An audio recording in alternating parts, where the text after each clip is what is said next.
Quero, senhor presidente, aqui nesta noite, nesse nosso pronunciamento, falar exatamente do que acontece nesse exato momento, uma reunião onde mais de 40% da população mundial está representada, reunião dos BRICS. E nesta reunião, senhor presidente, eu diria que somente 20% de tudo que é produzido no planeta tem a ver com essas economias. Então nós estamos falando, meu caro senador Petecão, de uma população que na realidade responde por um nível de consumo, principalmente nesse momento de crise, e aí a experiência brasileira se localiza muito bem, não tem por que não falar, por exemplo, de um dos BRICS, a China, na sua permanente ação quando nós nos referimos a qualquer produção em escala e, consequentemente, consumo em escala. Brasil, Índia, China, Rússia e África do Sul iniciaram nesta quarta, portanto, em Nova Delhi, o seu quarto encontro com o objetivo de debater a crise financeira mundial, provocada, literalmente, pelos ricos, meu caro Paulo Paim, pelos países ricos nesse Brasil de nosso Deus, que tanto tem sofrido os efeitos dessa crise, mas os ricos têm, do mundo inteiro, têm ocasionado a esses emergentes ou até os outros países uma dificuldade extrema.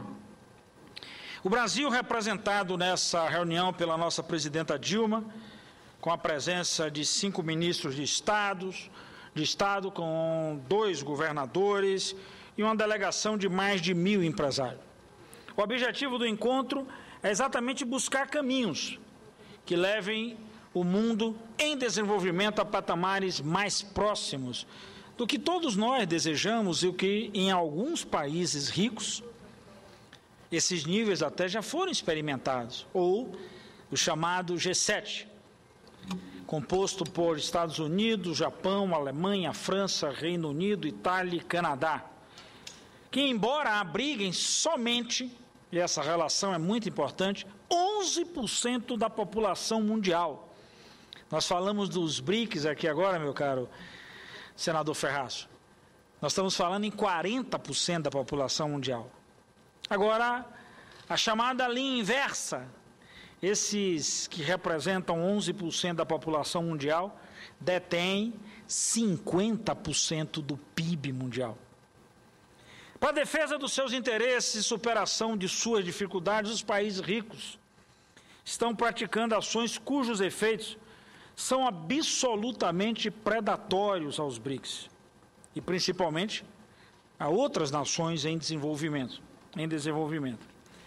Os membros do G7 impõem toda a sorte de dificuldade aos países em desenvolvimento, além da ameaça permanente estabelecido às soberanias, com invasão de fronteiras, e aí principalmente me refiro aqui à questão do capital especulativo e a força de suas moedas. Não é à toa que do G7 nós temos exatamente 3 grandes moedas, no sentido inclusive dessa grandeza que me refiro, não no tamanho, mas na intensidade, no volume de negócios processados. E me refiro aí ao dólar americano, ao euro, a moeda, por exemplo, de uma força para além de uma fronteira de um único país, e a própria Libras, a moeda inglesa. Nada mais ilustrativos dos efeitos perversos da crise financeira sobre esse país de desenvolvimento do que a própria situação do nosso país. Obrigado a suportar a valorização do real frente ao dólar, com reflexos diretos na produtividade da indústria nacional, que já começa a ameaçar os nossos empregos e principalmente a renda dos trabalhadores desse setor. Com a valorização do câmbio, os manufaturados brasileiros enfrentam dois tipos de concorrência predatória. Além das dificuldades para a sua exportação, e ainda disputam o mercado interno com mercadorias estrangeiras que adentram o nosso país, cada dia mais beneficiadas principalmente por toda uma política de incentivo, mas principalmente a questão cambial, que é importante a gente lembrar, meu caro Ferraz. E aí, quando nós discutimos nessa casa o projeto de resolução 72, é necessário que nós tenhamos um olhar de nação, um olhar criterioso para que o próximo passo seja dado não só e somente só na expectativa da retirada desses incentivos de alguns lugares. Se não tivermos o remédio imediato e o antídoto para o resultado pós-aplicação 72, creio que a tendência natural é de um agravamento da situação a partir dessa enxurrada de produtos importados que chegam ao nosso país. Ora, se analisarmos o que ocorreu, por exemplo, com o comércio eletrônico no período passado, nós vamos encontrar uma movimentação de quase 20 bilhões de dólares nesse nosso Brasil. E aí eu não estou incluindo, meu caro Paulo Paim, a relação do comércio eletrônico com as mercadorias que vieram de fora. Eu estou me referindo do comércio eletrônico que se processa aqui dentro. Porque quando incluirmos esse outro comércio eletrônico, que até de maneira provocativa, eu tenho sempre usado o exemplo para dizer que vai do alfinete ao supersônico, com todo exagero. Portanto, esse é um momento crucial da nossa história e, portanto, necessário esse debate. A presidenta Dilma, inclusive hoje, nesse evento, teve a oportunidade de aprofundar as parcerias na área do desenvolvimento científico e tecnológico, para que a gente pudesse, efetivamente, ganhar o terreno da competitividade. Mais do que medidas que se vinculem com resoluções ou coisas do gênero, nós precisamos de medidas concretas de infraestrutura e de matriz tecnológica para permitir ganhar essa escala a partir de componentes de competitividade. Por isso que é importante a junção com os BRICS. Mesmo na relação com a China, onde a gente pode avaliar exatamente o que acontece numa das trocas. O que nós temos feito hoje, por exemplo, com a China, meu caro Paulo Paim, é a exportação de commodities e a importação de manufaturados.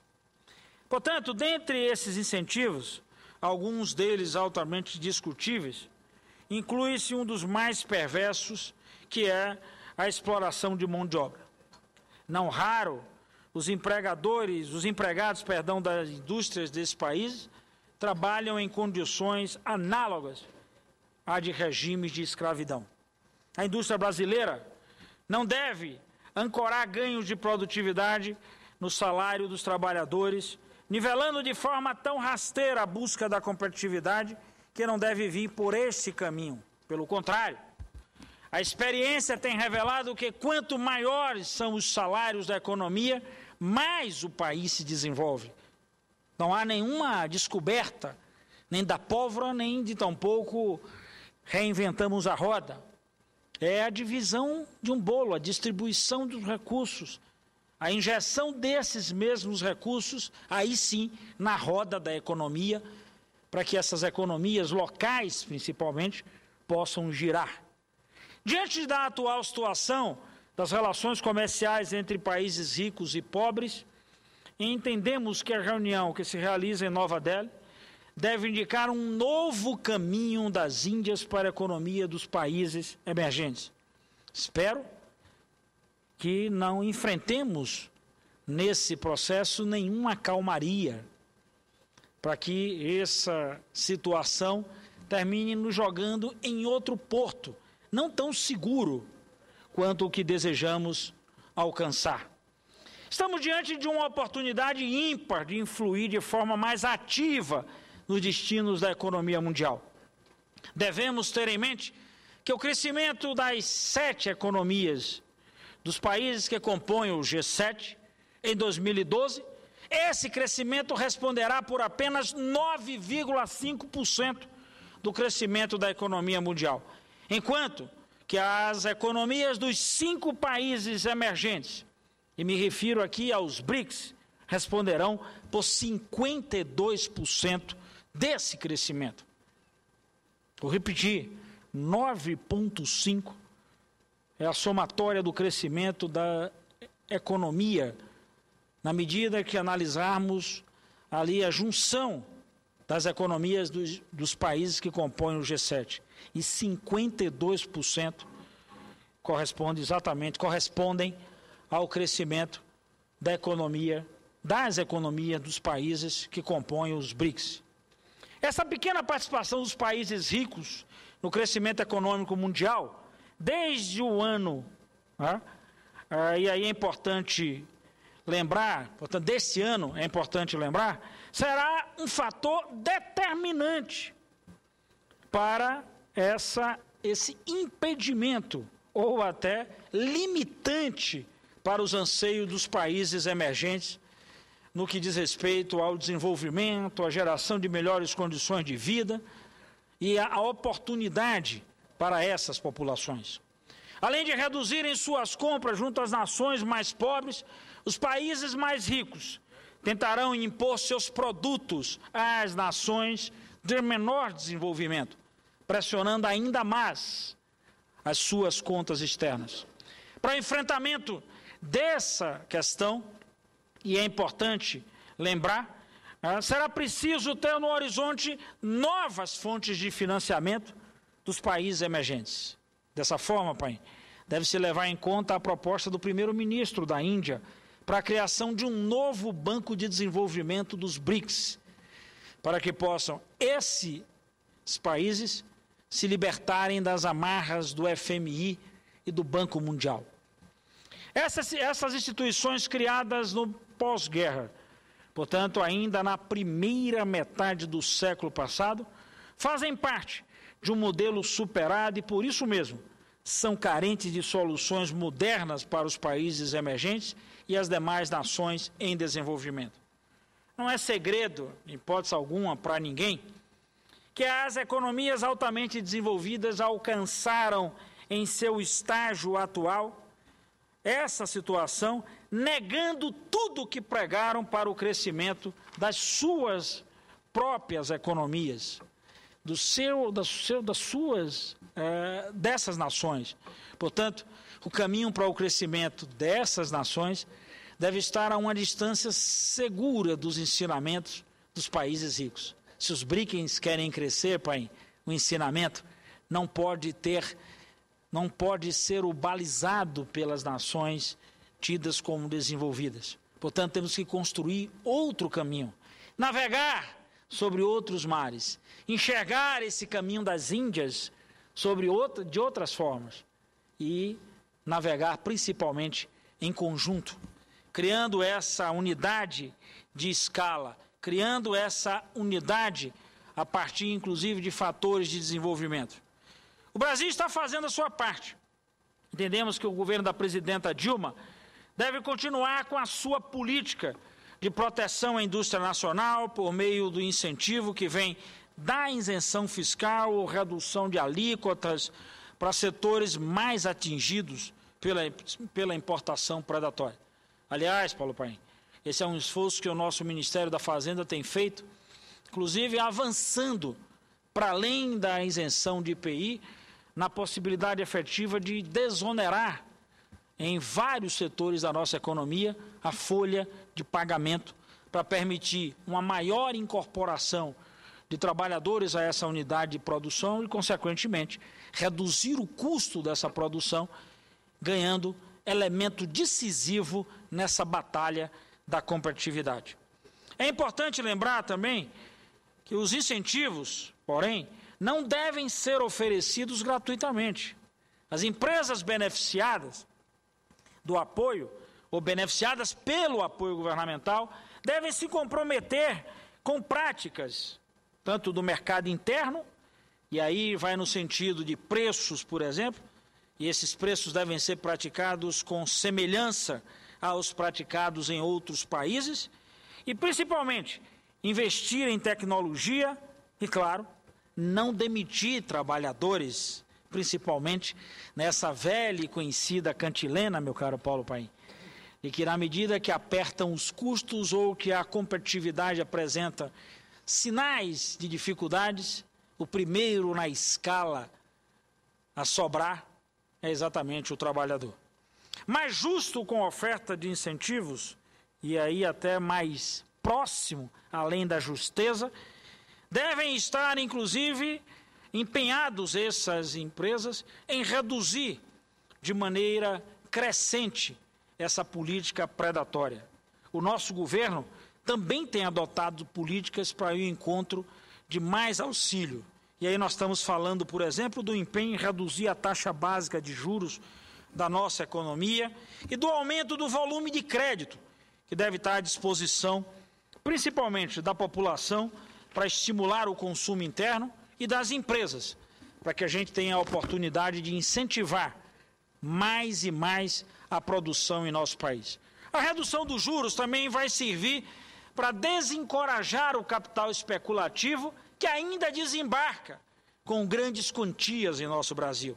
Apesar das recentes restrições adotadas pelo Banco Central, como aumento do IOF, para as operações de crédito externo, de até 3 anos, tomado pelas empresas ou bancos brasileiros, principalmente, e aí é fundamental levantar essa questão, a corajosa atitude do nosso Banco Central em reduzir a nossa taxa Selic.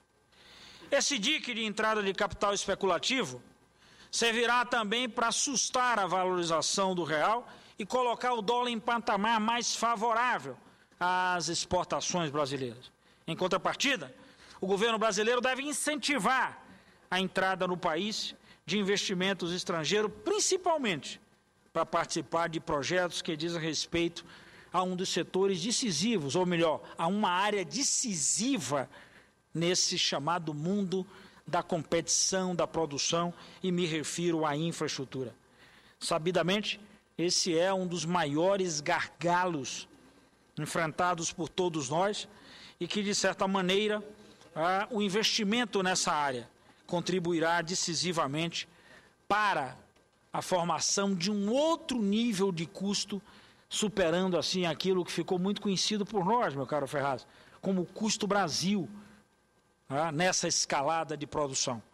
Temos a expectativa de que o segmento, neste roteiro adotado, eu estou me referindo a esse segmento industrial, se adota esse roteiro de coisas, e se o nosso governo também vai ao encontro deste roteiro, somaremos forças para contribuir cada vez mais numa maior independência dos países em desenvolvimento em relação às economias dos países desenvolvidos, além de construir um caminho natural para o crescimento.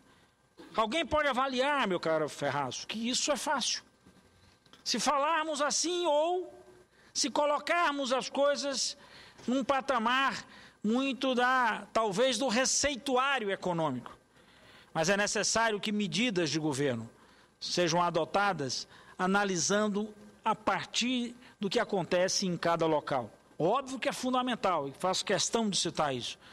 A saída da presidenta Dilma para esse encontro na Índia é importante para que nós dialoguemos com quem pode, em parceria com o Brasil, constituir um bloco capaz, não da política do enfrentamento, mas da política de consolidação, de nações que terão a oportunidade de, em discutindo esses parâmetros, adotando essas posições de maneira muito eficaz, enfrentar a crise econômica mundial, consolidar políticas locais, olhar de forma muito mais criteriosa para o investimento em infraestrutura, investir sobremaneira na questão do desenvolvimento científico e tecnológico e adotar parâmetros para que a competitividade se instale, não a partir exclusivamente da redução de custo com demissões.